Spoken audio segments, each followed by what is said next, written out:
Yo! What's up mga idol? So ngayon, panibagong tatuan at panibagong kagwapuhan na naman tayo mga idols, no? So ngayon, yung gagawin natin project ngayon mga idol is Dove na may coach yata to mga idol.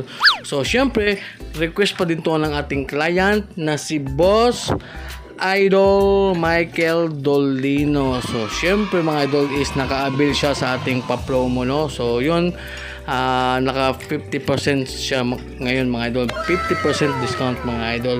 So syempre yung design is sa kanya yan, no? So yun, syempre gagawin natin to. Tapos black and gray to mga idol, no? So sa may forearm to ilalagay mga idol. So yan, no, nakikita nyo yan.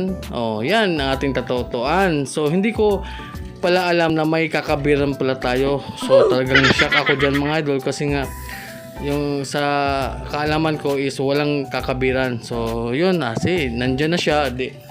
Yung gagawin natin dito is hahanapan na lang natin ang paraan yan mga idol.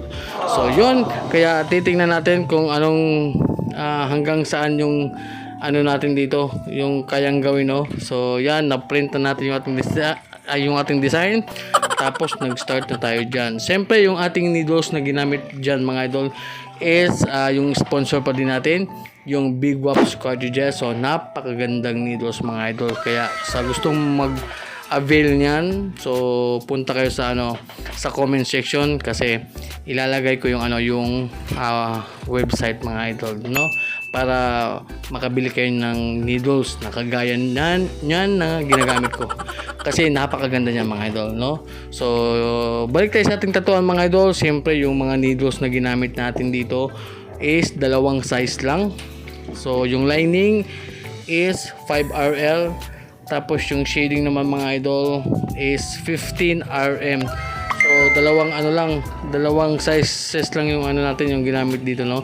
So may nag-chat, mamaya na yan, no? So yun, syempre dyan nag-highlights na tayo dyan mga idol. Syempre gamit pa din yung ating needles na 5RL. So yun, no, natapos na pala tayo mga idol. So yan nga pala si Idol Michael Dolino. So yun, no, ito na yung aming final result mga idol. So after ng 3 hours of pain, so 3 oras na tatuan mga idol. So yan na yung aming final result. So yun, hindi ko lang alam kung nakikita pa ba yung yung old tattoo niya. So hindi ko talaga alam na magka-cover pala ako, kasi yung pagkakaalam ko is plain lang talaga, no? So yun, pero okay naman, no? Talagang nasatisfy rin yung ating client dyan. So yun, maraming salamat Idol Michael. So kung umabot kayo hanggang dito, so maraming salamat. Okay.